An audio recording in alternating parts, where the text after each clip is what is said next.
Good afternoon, everybody. I don't know if you think you're in the right session, but this is the session for the launch of the cast of Crazy Rich Asians 2. Number 2, second. Good. So this is a session on Indonesia 4.0, and a lot of things have been said about where Indonesia will be in the coming decades, and the projections are very positive. Top 10 economy by 2030, we're now ranked number 13.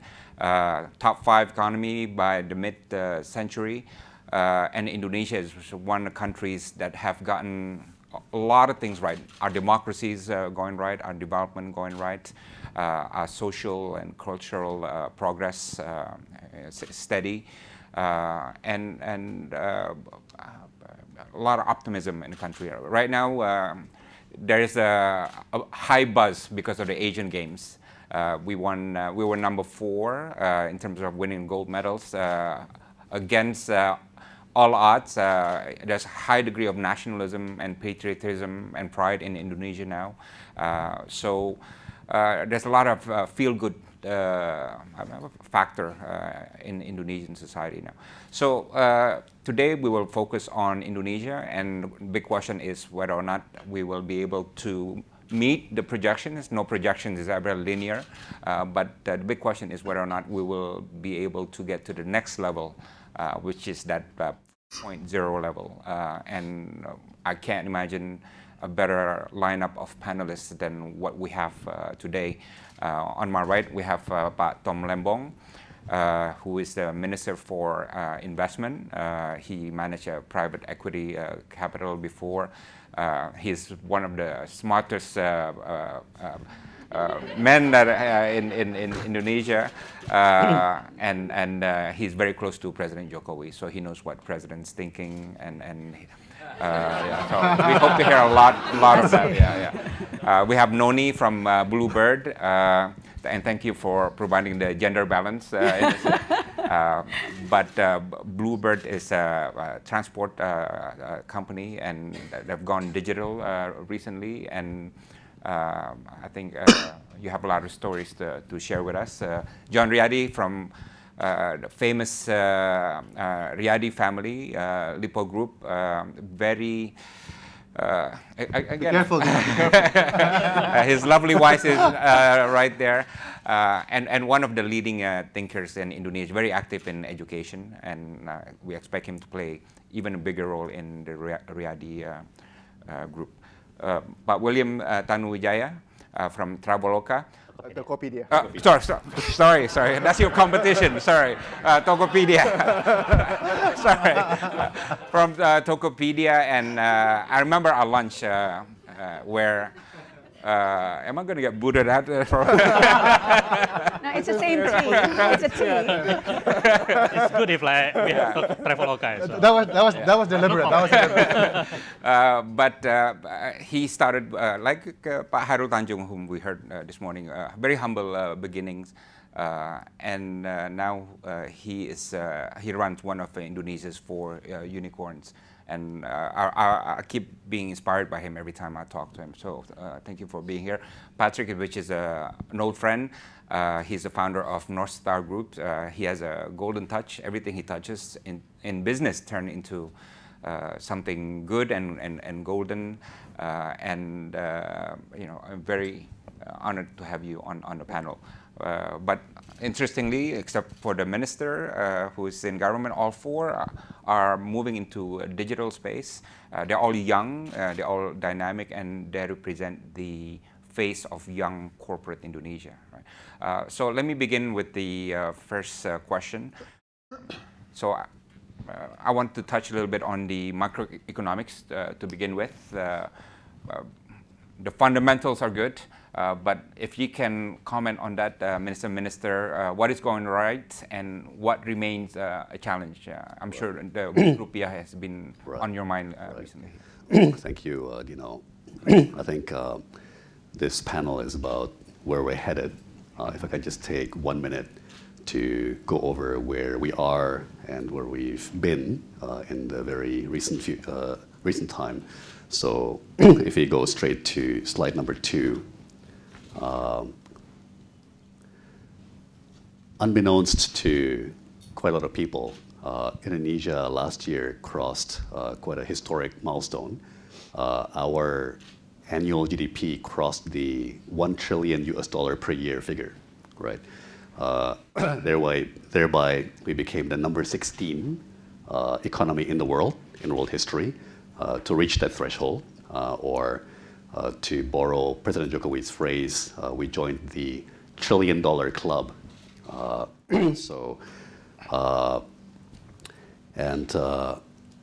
That obviously means we continue to be the largest economy in Southeast Asia. I think we're well entrenched in the G20.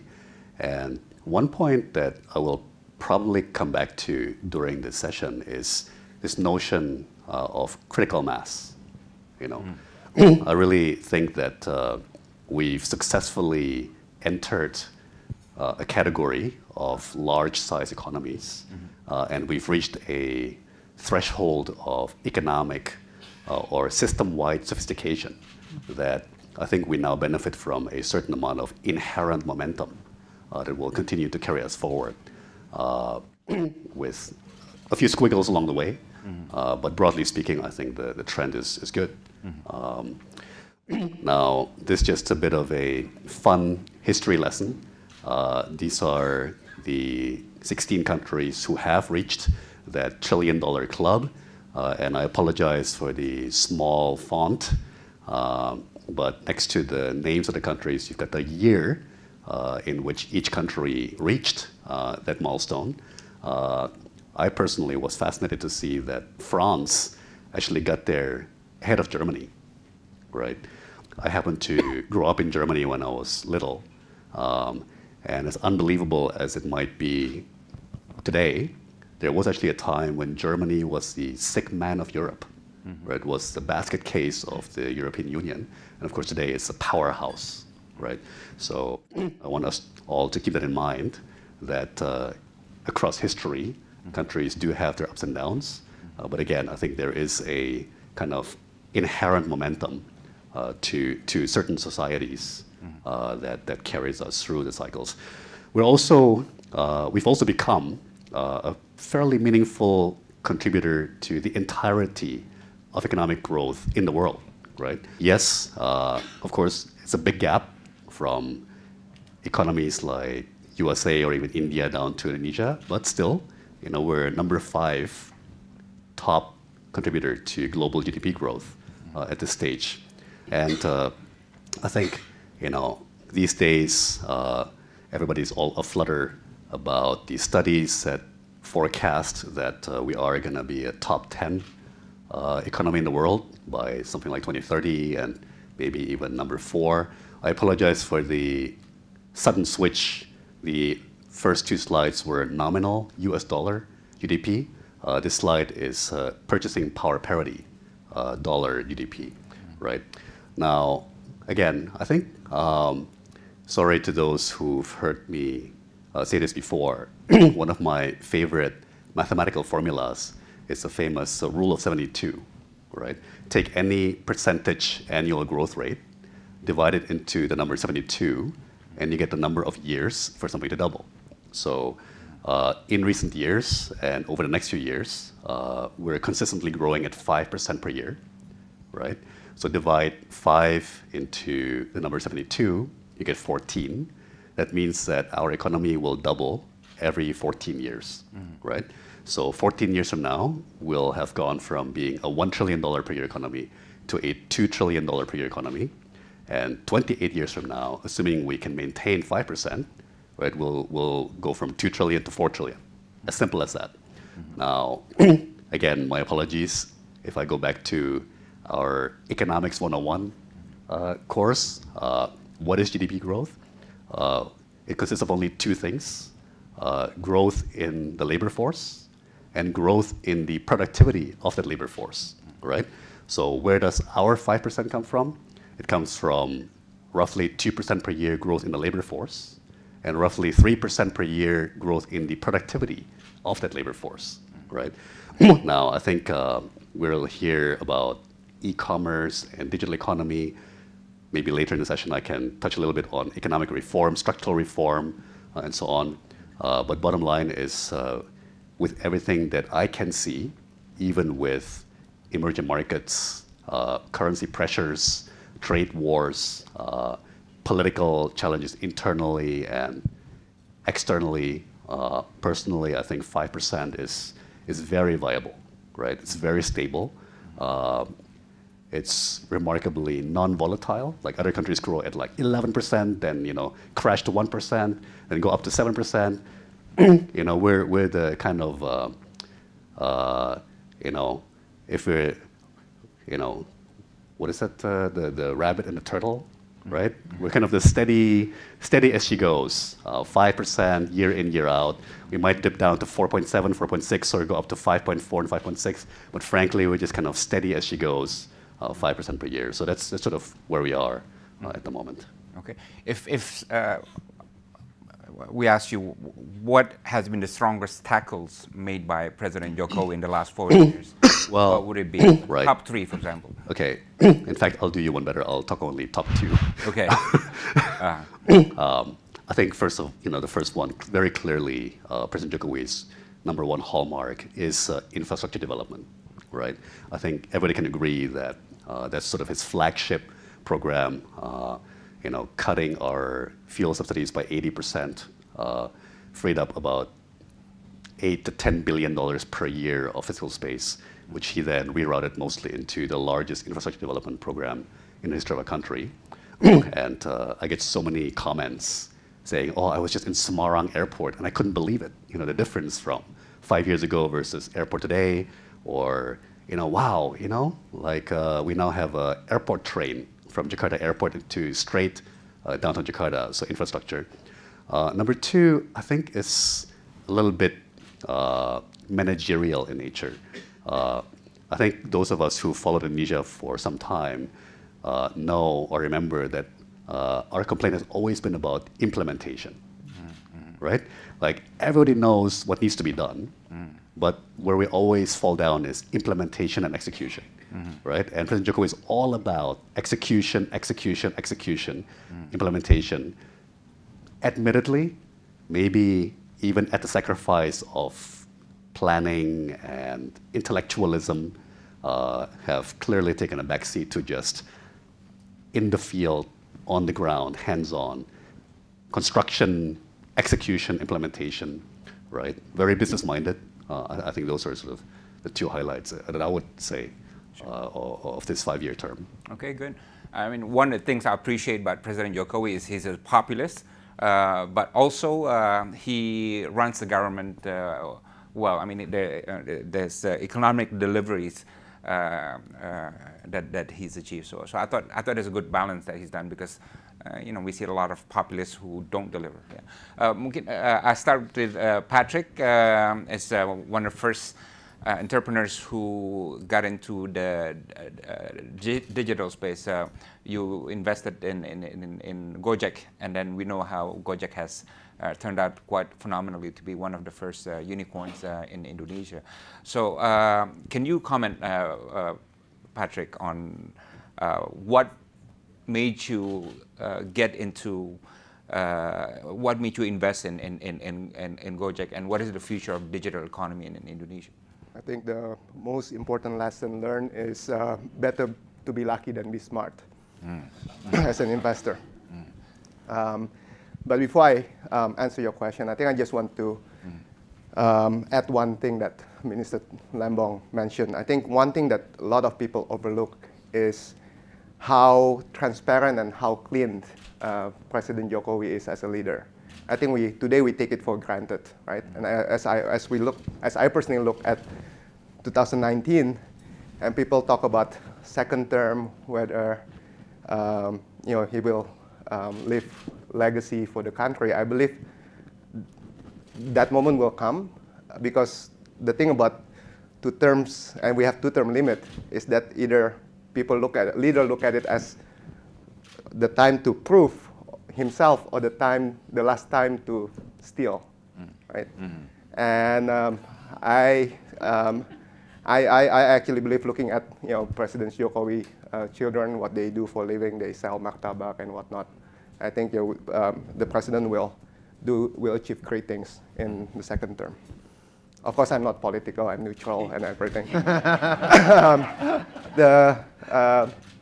The thing about digital, I think what surprised us all, and because we invested, I think about 3.5 years ago. We have the president of Gojek in this room, so I have to be very careful what I say. But I think talking to a lot of people, we were surprised about how fast Indonesians adopt these new technologies and the digital space.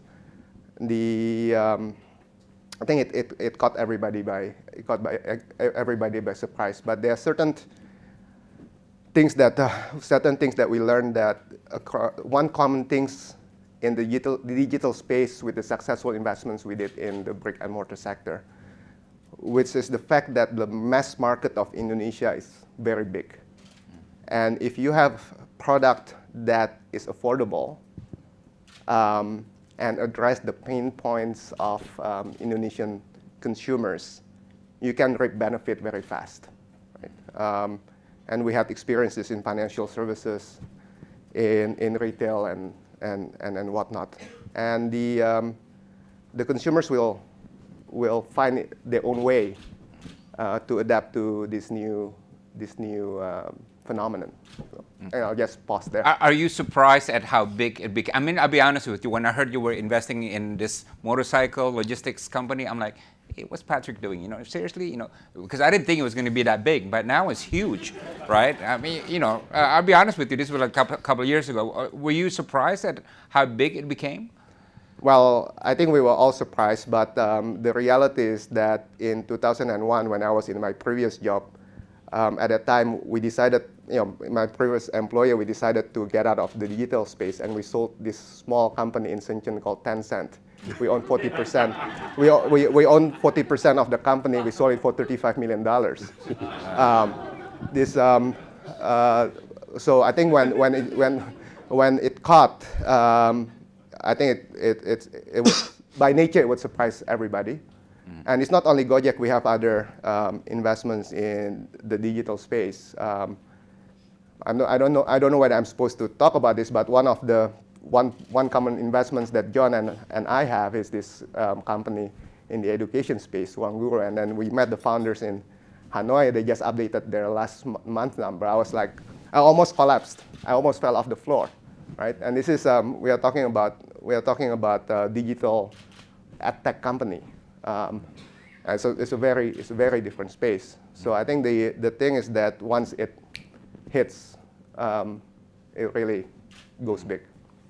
Okay, William, you have a Cinderella story. I think you began from a small internet shop, right? And then you grew the company, you persisted, and now you have Tokopedia.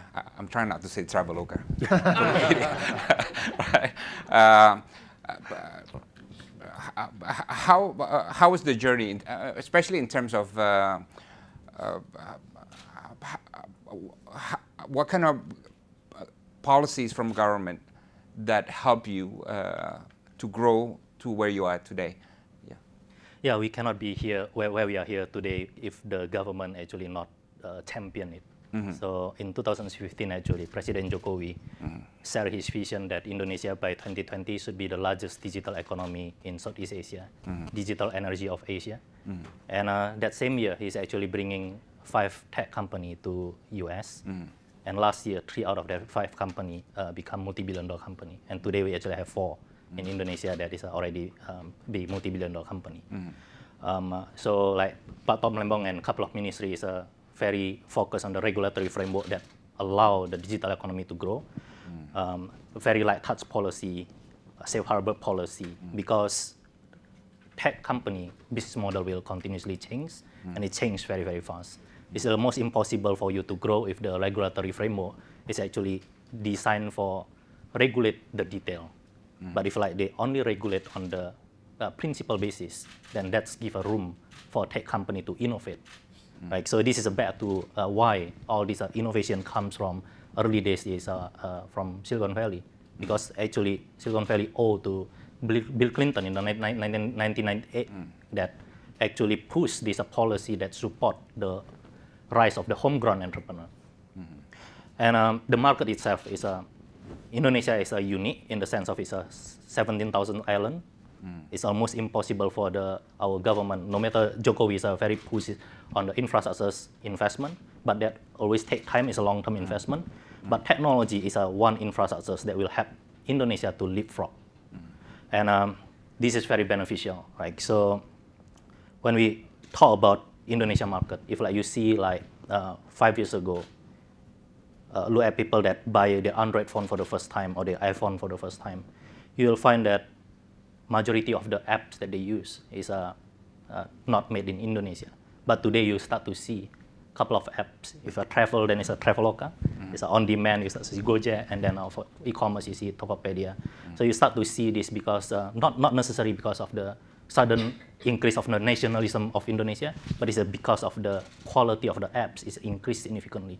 And all these companies are beneficial from the regulatory framework and from the investment community, that global investment community that put billions of dollars in recent couple of years. Because that investment allow this homegrown champion to compete globally by competing on the quality, not necessarily competing just where this app come from, right? So, and to drive that quality then is basically come from the talent. And how you compete with Facebook of the world or Google of the world if like you cannot like raise capital, for example. So all this government support on like opening the FDI for the tech is actually enable where we are here today. Well, I think yesterday somebody made a comment that the challenges about the revolution, industrial revolution 4.0 is that you have industry 4.0, but you have the gap with policy 1.0, right? So now that the minister is here, and I know the Jokowi government has been very, very positive. But what would be the ideal policy reform that remains to be done that you would like to see to grow the digital economy?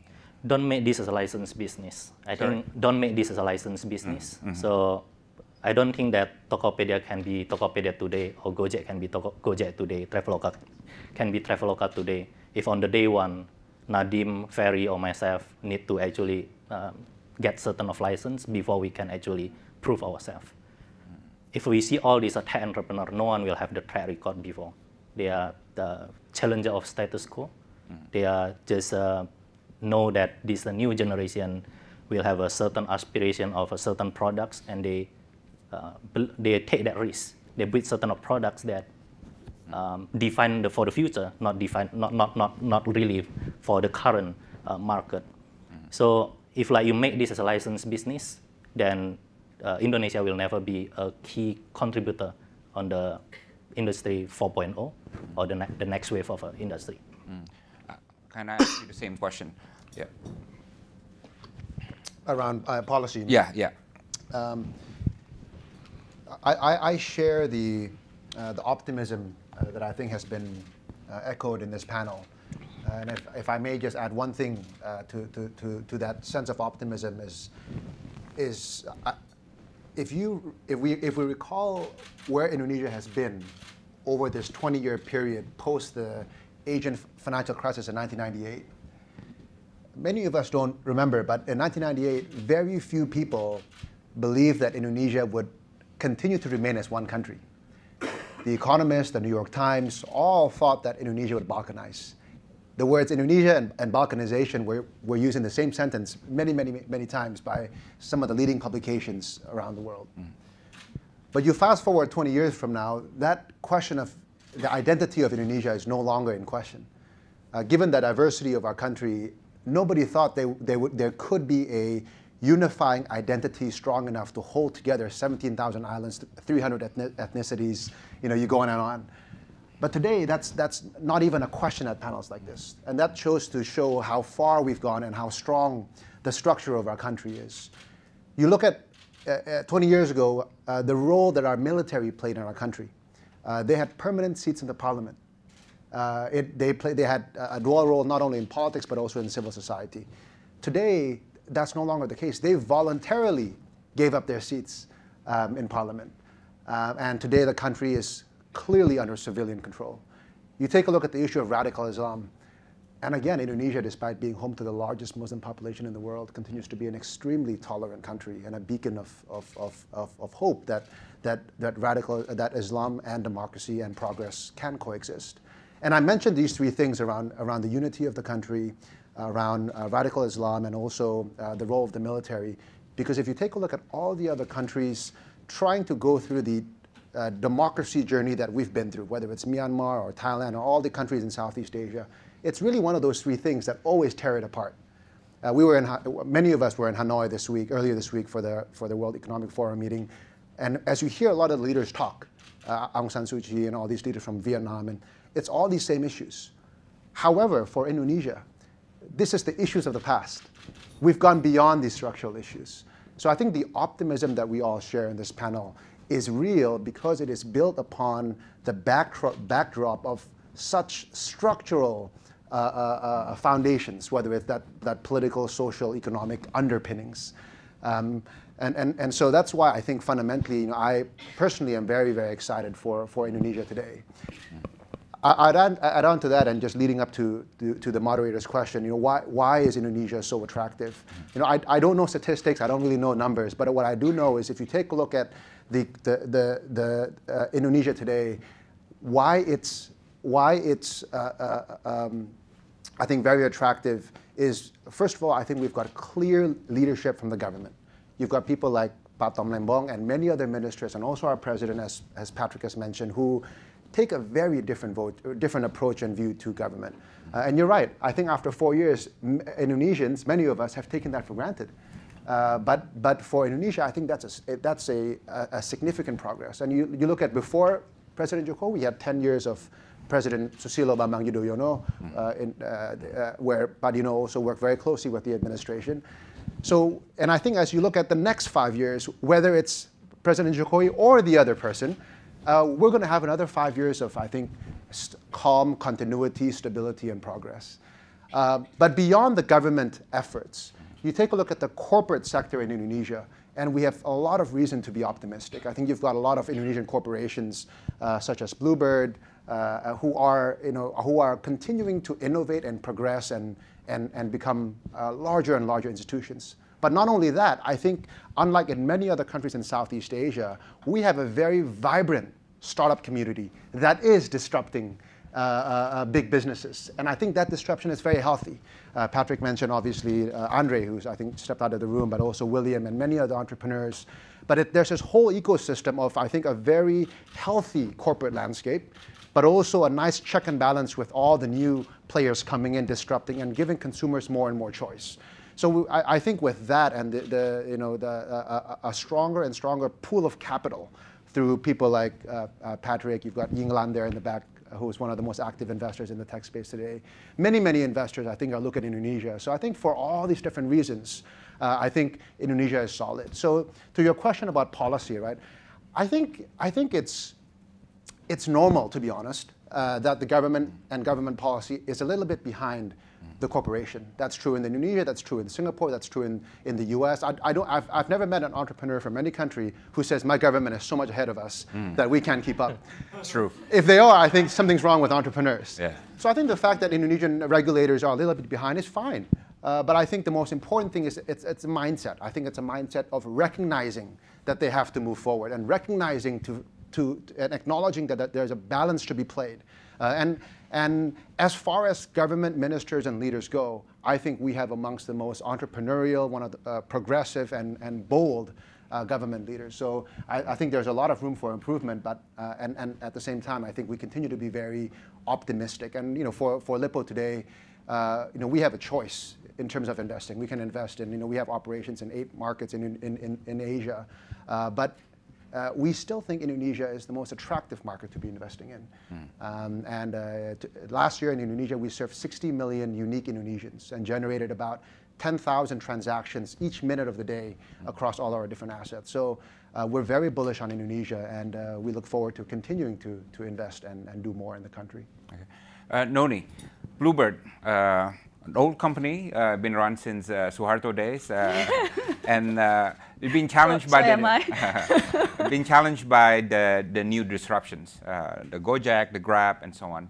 How is Bluebird taxi company adapting to this disruption and stay on top? Yeah. Thank you. But first of all, I would like to agree with the optimism that we share in here.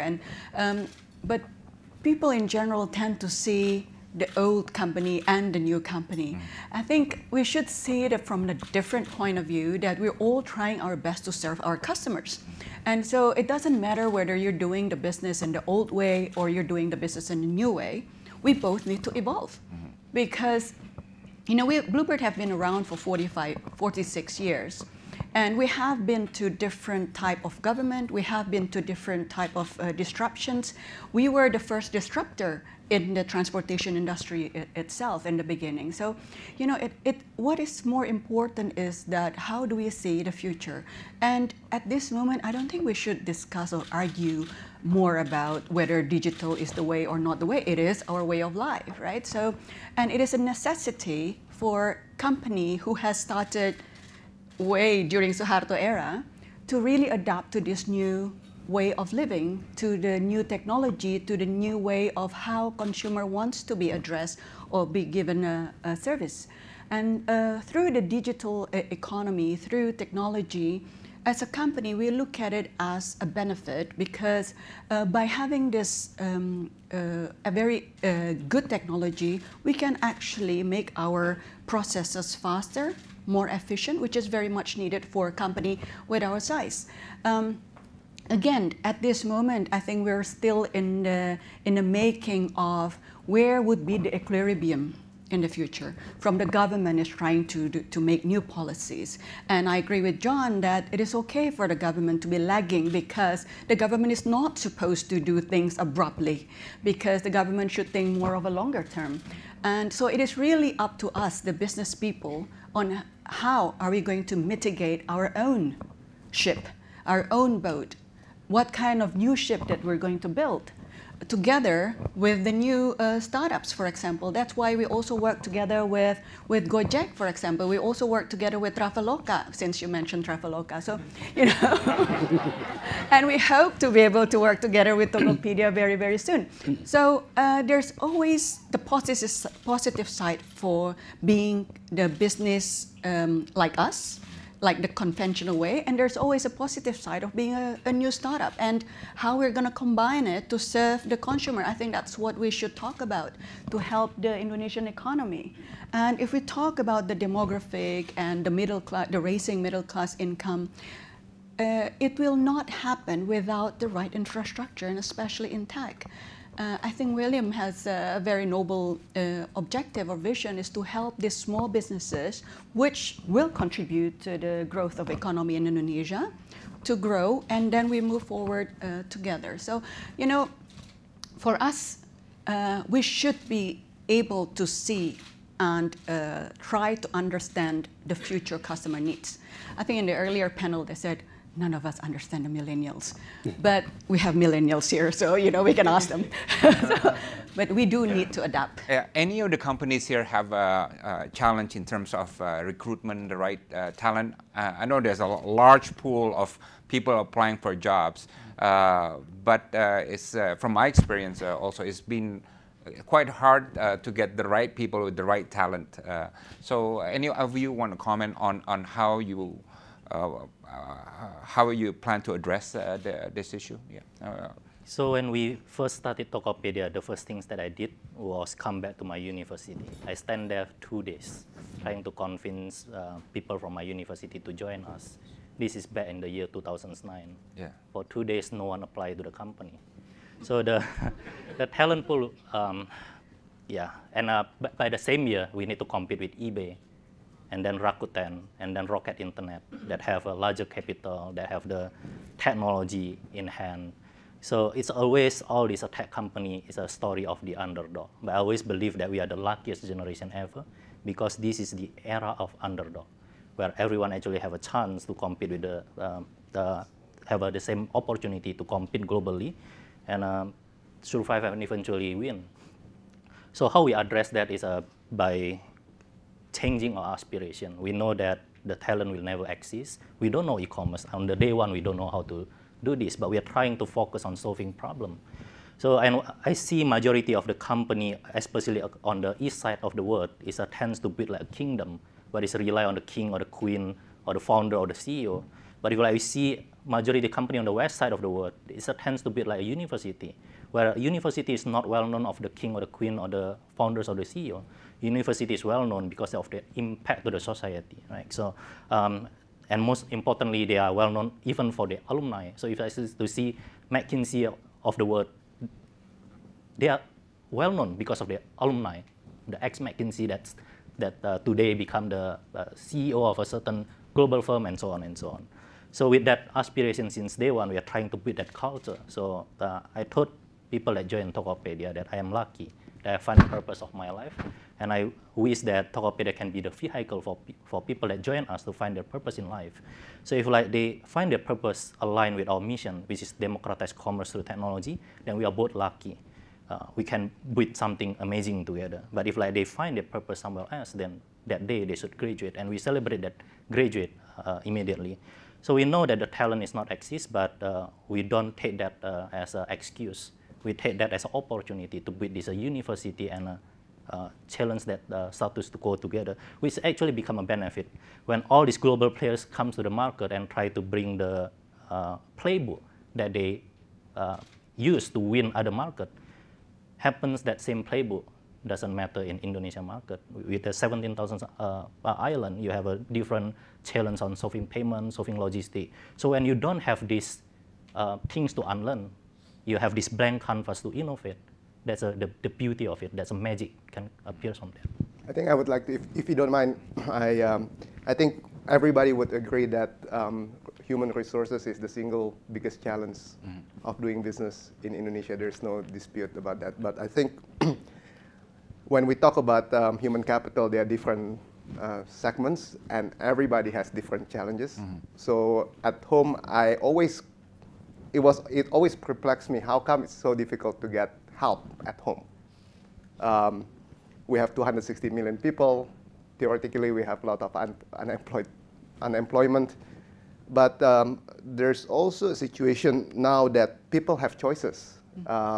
In the old days, people from Central Java would come to big cities like in Jakarta to get better living, but now they can stay home because it's a booming economy in Central Java with manufacturing sector and whatnot. On the other spectrum, at the C-suite of a company like Gojek, out of the top 8 people, 5 of them or 6 of them work at Northstar, including Nadim, our portfolio company, right? And at a point, I have to go see Nadim and Andre now and say, stop recruiting from Northstar. We cannot afford this anymore.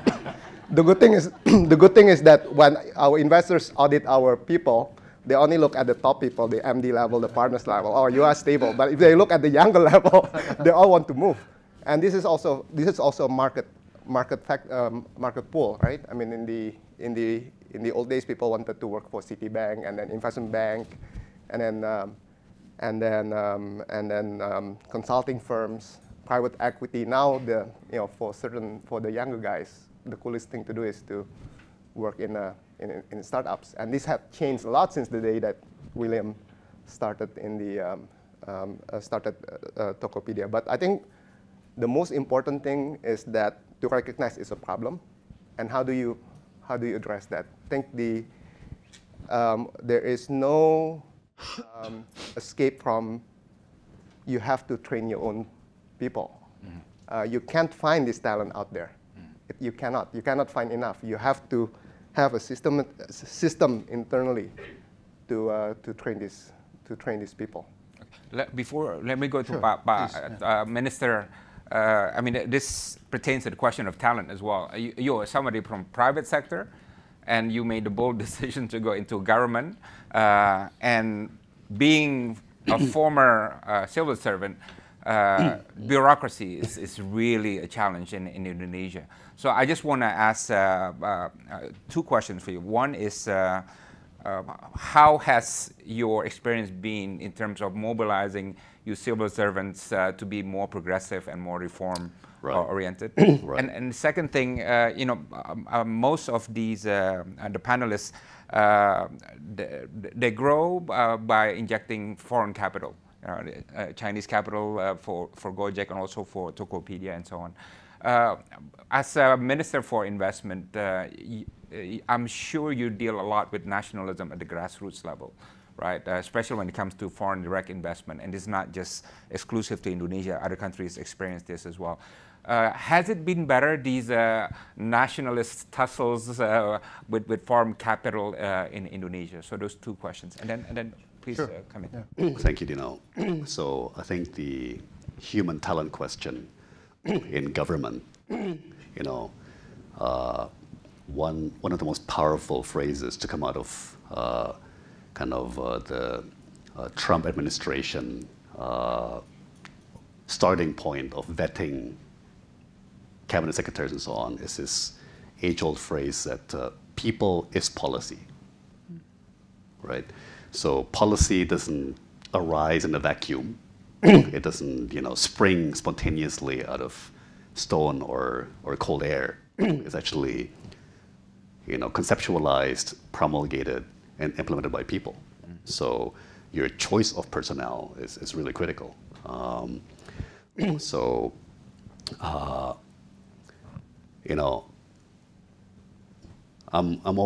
always sort of boggles my mind that you all are able to do what you do. And that today, 4 years after President Jokowi took office, the economy is about 22, 23% larger than it was when we took office because, you and I are the two panelists who've been inside government. I like to joke it's the sausage factory, right? If you've heard the joke, like you never, ever want to visit a sausage factory because once you do, you'll never want to eat sausage ever again. And similarly, we might, what you see is the end result of a certain policy or regime and economic growth, but the kitchen floor where policy is mixed up is actually horribly messy and battles are raging all the time between the progressive elements in government and the regressive or even corrupt elements in government. So I would share with you that, in my view, we reformists are probably a minority in the cabinet, actually. But I would characterize us as a powerful minority because President Jokowi is with us, right? But yes, we are working up against regressive or pro-status quo or elements that are representing vested interests who are fighting against change, right? And maybe I'll take this opportunity to express my appreciation to all of you because honestly, your support matters. One nice thing also about the democracy and the freedom that John and others referred to is freedom of the press and a largely unfettered and uncensored social media environment in Indonesia. So it's pretty transparent who are the good guys and who are the villains, right? And your support matters. Like all the support that you guys give us, reformists, matters. That's actually, when I was in the private sector and had never been in government, I used to think, why is this so difficult? Like, this should be simple, right? Like, what are these people doing?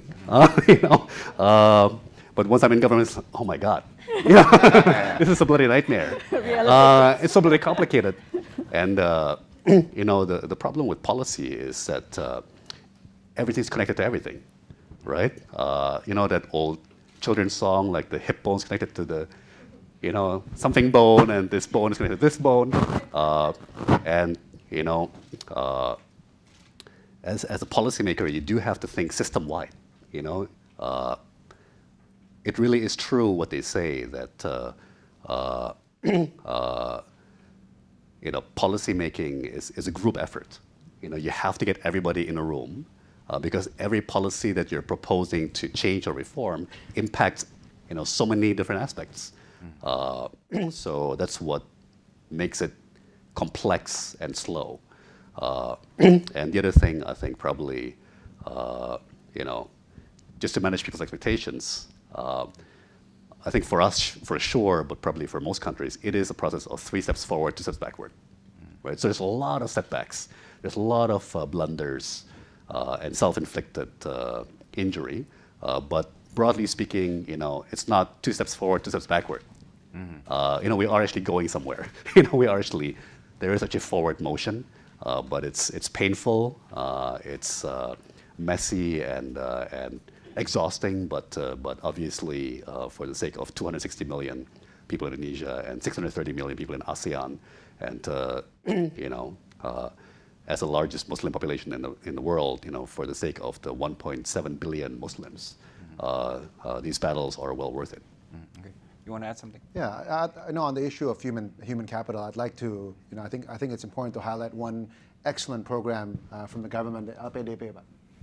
Do you recall how much the government spends on LPDP each year? It's in the hundreds of millions of dollars for sure. So in the hundreds of millions of dollars, this is a government scholarship program where any Indonesian, whether you work for the government or not, can apply. So once you've been accepted to any of the, in any top school in the world, you apply to the LPDP program, you get a grant, it covers all tuition, some living expenses, and there's no bond. You know, I think it's unprecedented to have this sort of a program, and I think it's sending thousands of Indonesians to school every year. And you know, I know people who tell me that in the past they never dare dream of going to school abroad, but because of this program today, everyone today dreams of going abroad and you know, getting that exposure, that experience. And I think these programs are 1, 2, 3 year programs. So the impact of this, I think, will be very, very immediate. So that's, I think, one excellent program. And I don't think there's a more generous program, generous government program from any country, probably in the world. I just wanted to point that out. But on a much smaller scale, I think in terms of how we deal with talent, and I agree that I think it's one of the biggest challenges. I think it's sort of 2 ways. One is what Patrick alluded to, which is you have to sort of train your own talent. One of our businesses is a healthcare business. We run Siloam Hospitals that today operates 34 hospitals across Indonesia. There's not enough nurses, not enough doctors, not enough sort of allied sort of hospitals, sort of workers. So within our own universities, we train our own doctors. We have our own medical school, our own nursing school, and that, you know, provides a feeder for the further expansion of our hospital. So it's a lot of hard work. You've got to vertically integrate yourself, but I think if you can do that, it also creates barriers to entry. So I think that's one point I'd like to make. But the second way of addressing talent shortage, I think, is through partnerships. You know, one of the partnerships that we have is with a company called Grab, who many of us here would be familiar of. As we as Lippo try to digitize, there's a lot of things we know and a lot of things we don't know, and it takes a long time to create these capabilities. So one of the things we do is to partner. And through partnerships like that, we've learned so much about technology, about product, about different things that I think would have taken us 10 years, if anything, to build ourselves. So I think that's a second way to build capabilities, which is to partner. Let me ask one question. Any of you can answer this. In Singapore, a lot of my Singaporean friends ask me about religious conservatism in Indonesia. This is coming from the former Governor Ahok case, and you know, we all know what happened. So the question is, you know, we're going to have Indonesian elections April next year, but the campaign is already starting in the next 7 months or so. But the question to the panelists, is this issue now in the back burner, especially with the president appointing a vice presidential candidate that is coming from a very high-level ustad in Indonesia. So can we say that this issue is not going to be a key highlight in the elections? Any of you want to tackle that? I'm not worried about the upcoming election. I think that is not, to me personally, it's not a concern at all. What I'm more concerned is the longer term direction. Because I think if you look at the polls and if you look at the, to my surprise, the highly educated element of Indonesia, this is people who have college graduates of certain age, of younger age. If they are the only people who vote today, this is about 7% of the population, we would have a different type of political parties in power than what we have today, right? So nobody can really explain to me what actually causes this. But I would imagine that all the program that the president is doing of having clean government, addressing the social issues, are all very important. So as much as we want the government to have a laissez-faire, very pro-business policies, there have to be a lot of investments done on social issues. And I think that this government has tried to address that, and all elements of the country need to be aware. And it is the responsibility of every single stakeholder in Indonesia, not only citizen. Singapore is also a stakeholder. The US is also a stakeholder of the success of Indonesia, has to be aware that this is a long-term battle. Anyone want to chip in on that? Yeah, I think addressing the social issues is very fundamental for this, because I think Indonesians have been known to be a very tolerant people for the longest time, and a religion should not be used as a political vehicle. And I'm actually a living proof of Indonesian tolerance, because I am a Muslim female, and I lead about 50,000 people, and like I would say 95 or 97% of them are Muslim male. And so that by itself is a real proof that Indonesians are very tolerant and pretty moderate. As long as we don't start politicizing the religion itself. So I think, again, if the government is really addressing the real issues, which is the social gap, and now what Pak Jokowi is doing well as well is with the health benefits that are given to the majority of the people. Because, when you see your kid being sick and you cannot help, that affects people. And that's reality, and that's life. So I think those kind of aspects are more important to focus on than using religions as, a vehicle of politics. Tom? I just want to take a global perspective and point out that the issue of fanaticism and extremism is a worldwide issue. And look, I think there are fanatically evangelical Christians in many parts of the world. There are fanatical technologists who believe that technology is the answer to everything, right? There are scientific fundamentalists who believe that science is the be-all and end-all. There are, capitalist extremists who are directly or indirectly pushing in a direction where everything needs to be put in the service of maximizing profits. And I think we're in a period where we desperately need a return to civility, right? To becoming better listeners and respectful listeners, and not vociferating or screaming loudly, advocating for our own beliefs, whatever those beliefs might be in technology, science, religion, certain ideologies, certain beliefs. I want to echo or underline Patrick's comment. You'd be surprised. Some of the most devout people in our country are among the most educated. So our university campuses are actually hotbeds of religious fervor. So at the same time, I do agree with Noni that social injustice and just awfulness does feed disillusion and desperation, or just the sense that nothing really matters, right? So I keep coming back to this. It's sort of my thing, but moral leadership is needed from all of our leaders more than ever. And I would obviously strongly concur that in Indonesia, we're tremendously fortunate to have strong moral leadership by President Jokowi. I would argue in the world today, some of the strongest moral leadership set by personal example. And that's actually goes to some of the roots of our issues. Good. All right, so we have 1 minute left. I just want to ask each of the panelists a simple question. All of us are optimists about Indonesia.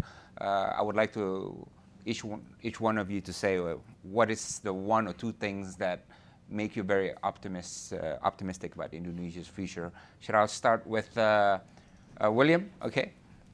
Yeah, I think for the first time in the Industrial Revolution, finally Indonesia as a development country can actually play an active role. We start to see this homegrown company be a real champion. So in the Industry 1, 2, 3, Indonesia is a pure market, but this time we can be an active contributor. And for that, I'm very hopeful and optimistic. So a new Indonesian entrepreneurial spirit that on the global stage. On the global stage, yeah. Patrick? I think if you look at the slides that Minister Lembong presented, the long-term trajectory is very clear.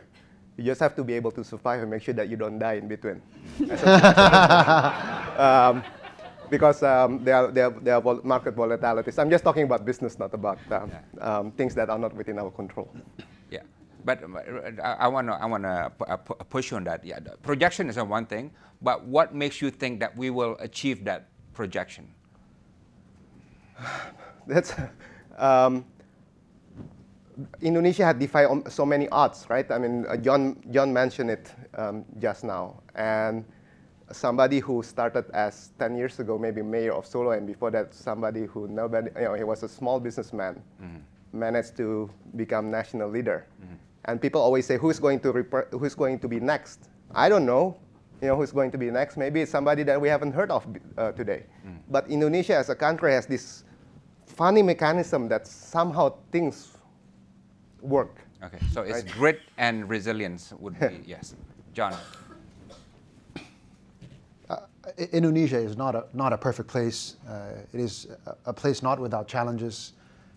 But I think if you take a look at the world today, there's so many more countries that are just crazy places. So I think in that context, I think sometimes being in Indonesia, we're so focused on our place, we get so caught up in small little things. But to be honest, you zoom out, and there's no other place that I'd rather be living and investing in than Indonesia. I think it's a great place to be in. So to answer your question, sort of by comparison, not such a good thing, but it is the world we live in today. And I think Indonesia is a shining sort of exception amidst the uncertainty, the volatility, and the craziness of our world today. Okay, so it's a sense of self-belief, among Indonesians. I think so. So I would say it would be the people. We all know that the resources are there. Indonesia is very rich, but the people, I think, is the key factor to it. And again, because of its resilience and also its creativity. I don't know if it resonates with everyone in here, but when I was, it's not when I was a child, I think until now. I think if I talk to Indonesians, if there is a new regulation come out, and the first thing people would think about is like, okay, how do we find a loophole? We're so creative in that, and I think that makes us resilient, and that, and that makes us very agile as well. So I think that is very important. Minister, you have the last word. So, Noni, talk about loopholes. My late father had this great saying, which was that Britannia rules the waves and Indonesia waves the rules.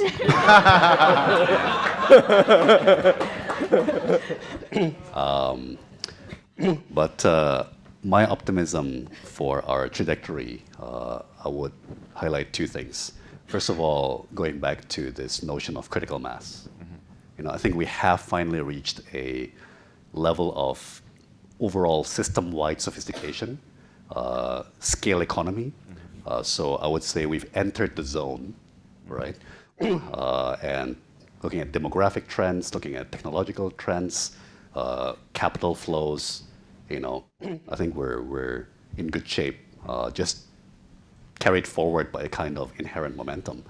I like to say that every group or society is generally driven forward by its 2%, craziest, most rebellious, most inventive, obnoxious people. So not necessarily rich, just crazy, right? So crazy Asians. Yeah. But 2% of 260 million people is a lot of people. Yeah. That's 5 million crazy people. The entire population of Singapore. Imagine if all of Singapore was crazy. And that's what we've got. Including probably all of us up on stage, right? So scale economy, critical mass. The second thing I think want to drive further on what Noni said about our people, right? The longer I'm in public service, the more I value culture. I really think culture is everything, and we have a great culture. And I'm not talking about like handicrafts and music or batik. I'm talking about our national personality, our national character. In all my travels, and the president agrees, as I go around the world, people always say, the thing we hear the most is, you guys are the nicest people. You guys are like the warmest, the nicest, the most likable, lovely people. The president, called me a few days ago on the phone, and we were sort of chatting, and I said to him, do you remember we were in a certain region, and there was a certain head of state, right? And he said that he had 17 household staff, and they're all Indonesian, including the people taking care of his children, right? I think that's a level of trust that people can have in Indonesians. And I think that's our ultimate asset, is our good-heartedness, right? Our trustworthiness, our nice personality, right? I think that's what President Jokowi is fighting so hard to protect and to foster and create an environment where that can flourish. Okay, good. I'm sorry, we've come to the end of the session. I was going to open up for discussions, but we're running out of time. So let's give a big hand to all our panelists. So the moderator.